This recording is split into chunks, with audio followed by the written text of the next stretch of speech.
Hello student, मैं आपका शिक्षक मित्र आपका आपके यूट्यूब चैनल जिसका नाम वैल्यू एजुकेशन 247 है, मैं आपका हार्दिक स्वागत करता हूं। आज का वीडियो कक्षा 8 के विद्यार्थियों के लिए है। आज हम कक्षा 8 के गणित विषय के मॉडल पेपर नंबर 4 के प्रश्न संख्या 13 से लगा करके और 20 पर चर्चा करेंगे।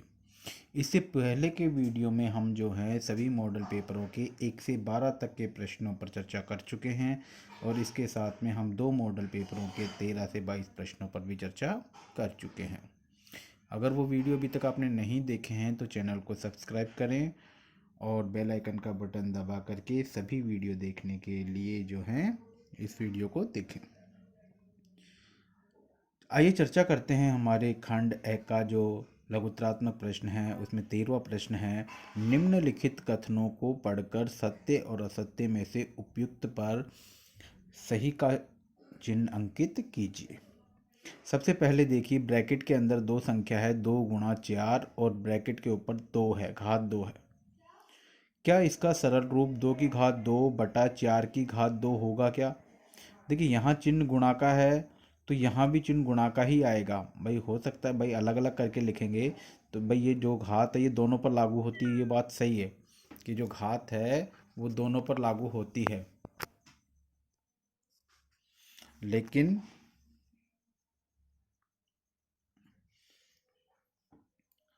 लेकिन यहाँ पर जो चिन्ह है वो गुणा का चिन्ह नहीं आएगा, बल्कि चिन्ह आएगा वो आएगा गुणा का चिन्ह आना चाहिए, भाग का चिन्ह नहीं आएगा। तो इसलिए ये कथन जो है वो असत्य कथन है। आगे देखेंगे हम, 4 की घात 9 गुणा 4 की घात 3 का घातांक रूप 4 की घात 12 है क्या? देखिए यहाँ पर आधार बराबर है दोनों में, इसमें भी 4 है इसमें भी 4 है, और हम जानते हैं कि जब आधार बराबर होता है घातांक में तो ऊपर की जो घात है ये दोनों जुड़ जाती हैं। तो 9 और 3 कितना हो जाएगा? 12, यानी 4 की घात 12 बिल्कुल सही लिखा हुआ है और ये कथन बिल्कुल सत्य है। 3 की घात 5 गुणा 3 की घात 3 भाग 3 की घात 14 का हल 1 बटा 3 की घात 6 होगा क्या? यहाँ देखो, अगर ऊपर वाली देखें, बटे का मतलब ये भाग का मतलब हो गया बट्टा, बिल्कुल सही है। ऊपर तो 3 की घात कितनी हो गई? 5 और 3 8, तो ऊपर तो हो गई 3 की घात 8 और नीचे हो गई 3 की घात 14। तो जब हम जानते हैं कि अगर यहाँ पर बटा भाग का चिन्ह होता है, जैसे गुणा का चिन्ह होता है तो घातें जुड़ जाती हैं, लेकिन अगर भाग का चिन्ह होता है तो घातें घट जाती हैं। तो 14 में से 6 गए तो नीचे कितना बच जाएगा? 3 की घात 6 और ऊपर बचेगा 1। तो ये बिल्कुल सही लिखा हुआ है, तो यहाँ पर ये बिल्कुल सत्य आ जाएगा। अगला प्रश्न है, 2 की घात -4 का गुणात्मक प्रतिलोम 42 है क्या? भाई गुणात्मक प्रतिलोम 42 हो ही नहीं सकता, ठीक है ना, तो ये असत्य है। 14वां प्रश्न है, रिक्त स्थानों की पूर्ति कीजिए। 4 भुजाओं से घिरी समतलीय आकृति को कहते हैं। देखिए 4 भुजाओं से जो भी आकृति घिरी होती है उसे हम चतुर्भुज कहते हैं। चतुर्भुज के आमने सामने के बिंदुओं को मिलाने वाली रेखा को कहते हैं। देखिए चतुर्भुज है, अगर ये चतुर्भुज है, इसके आमने सामने ये और ये इस कोने को मिलाने वाली ये जो रेखा होती है इसे हम विकर्ण कहते हैं। तो यहाँ पर हम विकर्ण पट्टी कर देंगे। समांतर चतुर्भुज के सम्मुख भुजाएं होती हैं।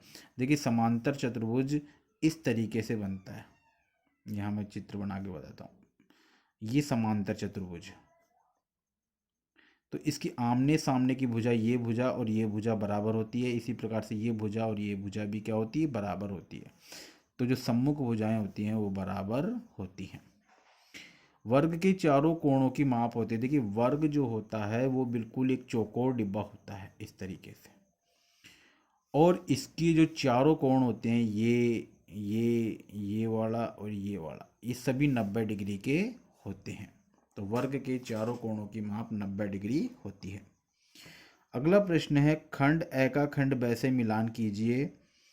यहाँ पर देखो पहला ए है और यहाँ पर है बी सी और डी। हम जानते हैं कि देखिए ये ब्रैकेट में आ गया और ये हो गया ब्रैकेट के बाहर। हम जानते हैं कि ब्रैकेट के बाहर कोई भी संख्या जब इनको हम गुणा करेंगे तो तो ए पहले गुणा होगा ए बी से, सॉरी बी से, तो आएगा ए बी कहाँ है, ये रहा। फिर ए गुणा होगा सी से, तो प्लस का चिन्ह लग के आएगा ए सी, तो ए सी आ गया। और फिर ए गुणा होगा डी से, तो ए और डी। तो इसका मतलब इसको हम मिलान कर देंगे इससे। अब ये देखेंगे, जैसे यहाँ पर सिंगल संख्या थी, अब सिंगल संख्या यहाँ है, तो देखिए 5 को x से गुणा करेंगे, 5xy को, तो 5x हो गए 2, तो x स्क्वायर और y, तो 5x स्क्वायर y कहाँ है, ये रहा। तो इसको मिला देंगे इस तरीके से गुणा करके इससे, समझ गए। अब ये p है, तो p भी इन तीनों से गुणा होगा, पहले 6 से, फिर 7 से, फिर 5 से, तो p को 6 से गुणा करेंगे, तो 6 और p कितने हो गए, 1 pa और 2 pa, p स्क्वायर ये, तो p क्यूब हो गया, तो p क्यूब कहाँ है, ये रहा। तो इस तरीके से अगर अंदाज़ा भी पड़ता है तो हम इसे कर देंगे, और लास्ट वाला जो है, जो बच रहा है, उसको हम इससे मैच कर देंगे। तो इस तरीके से हम मिलान कर देंगे। अगला प्रश्न है, 10 पर्चियां, उन पर्चियों पर 1 से 10 की संख्याएं लिखी हुई हैं, उन्हें एक बक्स में रख करके अच्छी तरीके से मिला दिया गया। बक्से के अंदर बिना देखे एक पर्ची निकाली जाती है, निम्नलिखित की प्रायिकता क्या होगी, संख्या 6 प्राप्त करना। देखिए यहाँ पर इस प्रश्न को समझ लीजिए आप अच्छे से।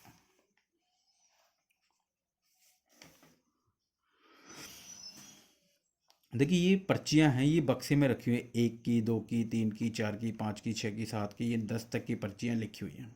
अब संख्या 6 प्राप्त करने की प्रायिकता, तो प्रायिकता का जो सूत्र होता है वो होता है यादृच्छ परिणाम, या अनुकूल परिणाम भी लिख सकते हैं, अनुकूल परिणाम, और नीचे आता है कुल परिणाम। तो यादृच्छ परिणाम बोल दो, अनुकूल परिणाम बोल दो, एक ही बात है। तो अनुकूल परिणाम बटा कुल परिणाम। अब इन संख्याओं में 6 कितनी बार है, एक बार, ओनली 6 कितना है, एक, तो ऊपर आ जाएगा 1। और कुल परिणाम, कुल पर्चियां कितनी हैं, 10, तो यहाँ पे लिख देंगे 10, तो हमारा उत्तर आ जाएगा 1/10। 6 से छोटी संख्या, अब 6 से छोटी संख्या कितनी होगी, 5, ये सब छोटी संख्या हो गई, तो ऊपर आ जाएगा 5, और नीचे हमेशा 10, नीचे की संख्या हमेशा ही एक की समान रहती है, 10 10 10। 6 से बड़ी, अब 6 से बड़ी पूछ रहा है, तो 6 से बड़ी है 7 8 9 10, 4 संख्या, 1 2 3 4, तो ऊपर 4 नीचे 10। इसी प्रकार से अगला जो लास्ट अंक वो प्रश्न पूछा, एक अंक की संख्या, तो देखिए एक अंक की संख्या के लिए पूछा है, तो एक अंक की संख्या यहाँ तक ही है, क्योंकि 10 जो है वो तो 2 अंकों की संख्या है, तो एक अंक की संख्या हो गई 9, तो हमारा उत्तर आ जाएगा 9/10। अगला प्रश्न है, अभाज्य गुणनखंड विधि से 400 का वर्गमूल ज्ञात कीजिए। तो यहाँ पर हमने 400 का वर्गमूल निकाला। देखिए टुकड़े करना है अभाज्य गुणनखंड में, पहले 2 का भाग लगाएंगे तो 400, 400 में 2 का भाग लगाएंगे तो 200 आ जाएगा, फिर 200 में 2 का भाग लगेगा तो 100 आ जाएगा, 100 में 2 का भाग लगाएंगे 50 आएगा, 50 में 2 का भाग लगाएंगे 25 आएगा, 25 में 5 का भाग लगेगा तो 5 आ जाएगा, और 5 में 5 का भाग लगेगा तो 1 आएगा। 1 आते ही काम खत्म हो जाता है। अब वर्गमूल है, तो वर्गमूल में हम जानते हैं कि 2 में से 1 लेते हैं, जैसे ये 2 हैं, इनमें से कोई एक यहाँ लिख देंगे, फिर इन 2 में से 1 2 यहाँ लिख देंगे, और फिर इन 2 5 में से 1 5 यहाँ लिख देंगे। अब जब इनको गुणा करेंगे, 5 का पहाड़ा 2 बार बोलेंगे तो 10, और 10 का पहाड़ा 2 बार बोलेंगे तो 20। तो इस तरीके से हमारा इसका उत्तर आ जाएगा 20। अगला प्रश्न है हमारा, क्या एक चतुर्भुज ABCD समांतर चतुर्भुज हो सकता है क्या, यदि उसकी शर्त है कोण D और कोण B 180 डिग्री हो। देखिए सबसे पहले तो एक चतुर्भुज को देखो, ये कह रहा है कि कोण B और कोण D, ये कोण B और ये कोण D, अगर इन दोनों का टोटल 180 हो रहा है तो क्या ये एक समांतर चतुर्भुज हो सकता है क्या। देखिए इसका 50-50 चांस होता है, 50-50% हो भी सकता है और नहीं भी हो सकता। कि अगर है दोनों का कोण 180 डिग्री है तो ये समांतर चतुर्भुज हो सकता है, लेकिन पूरी तरीके से ये बात सही नहीं है। ठीक है, नेक्स्ट बात ये बोल रहा है कि ए बी भुजा तो है DC के बराबर 8 सेंटीमीटर और AD भुजा है 4.4 और BC है 4.4। तो देखो दो भुजा तो बराबर है।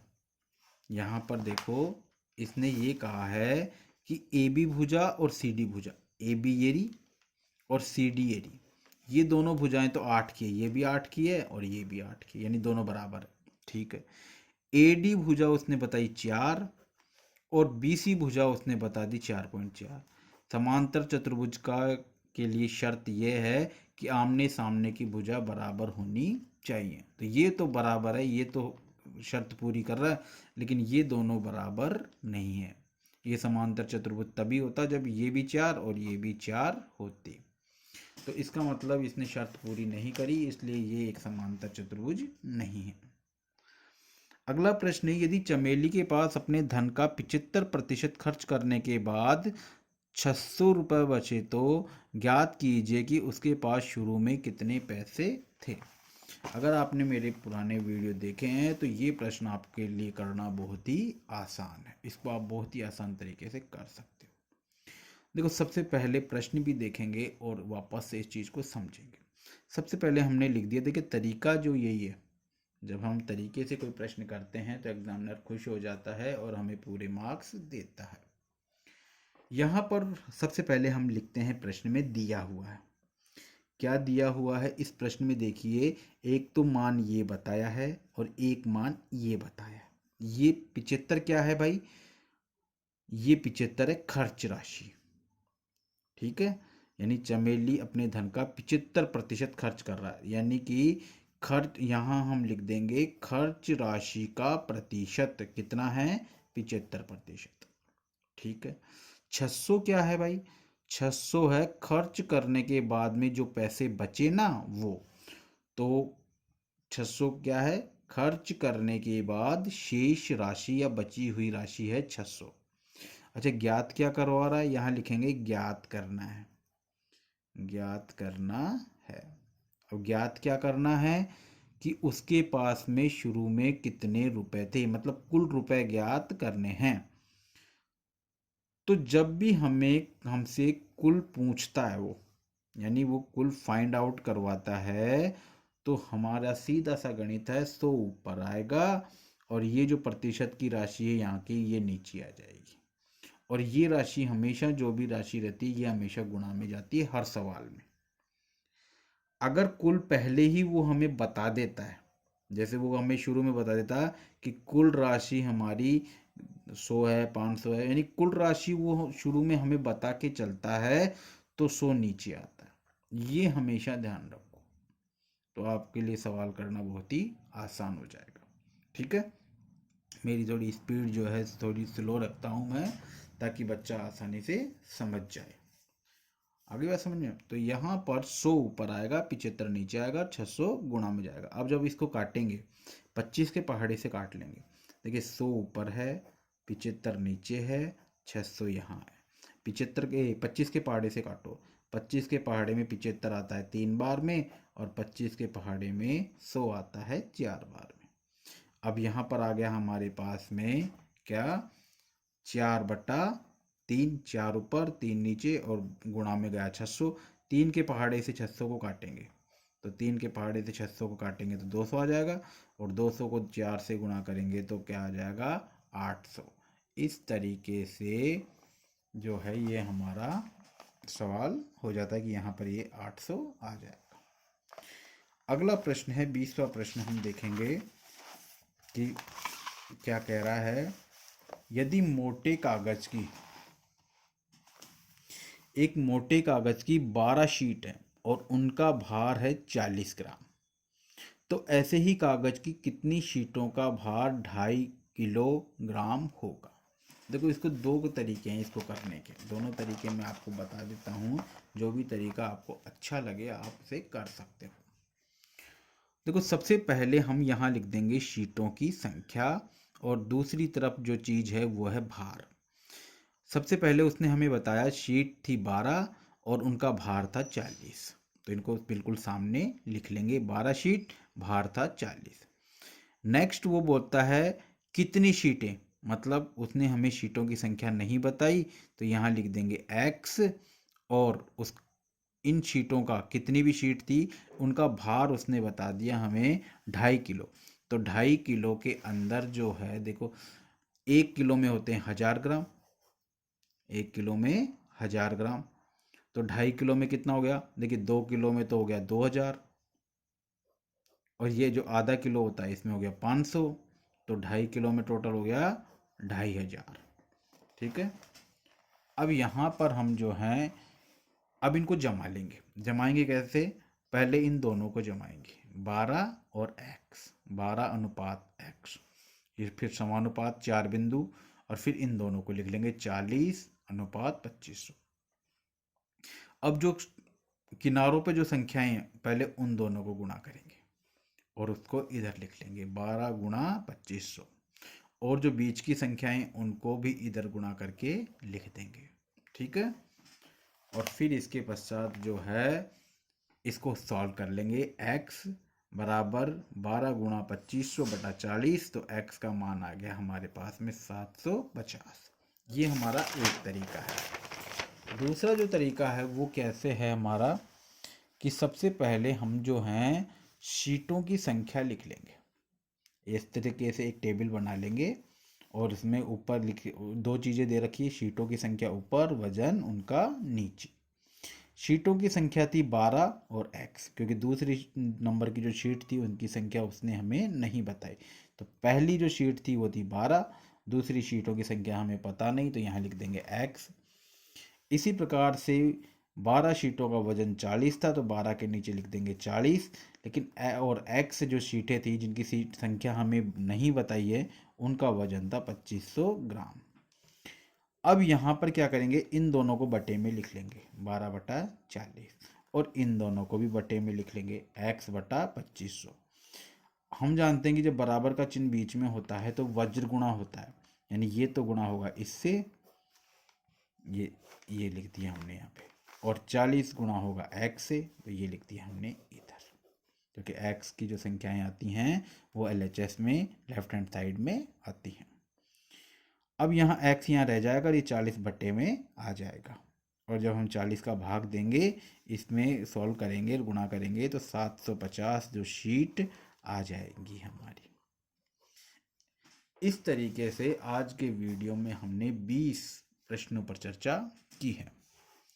आशा करता हूँ कि ये 20 प्रश्न आपको अच्छे से समझ में आ गए होंगे। वीडियो आपको पसंद ज़रूर आया होगा, क्योंकि मैंने बहुत ही अच्छे तरीके से समझाने का प्रयास किया है। अगर वीडियो पसंद आ रहे हैं तो इस चैनल को लाइक और सब्सक्राइब ज़रूर करें, और अपने दोस्तों के साथ में इसको शेयर करें। धन्यवाद।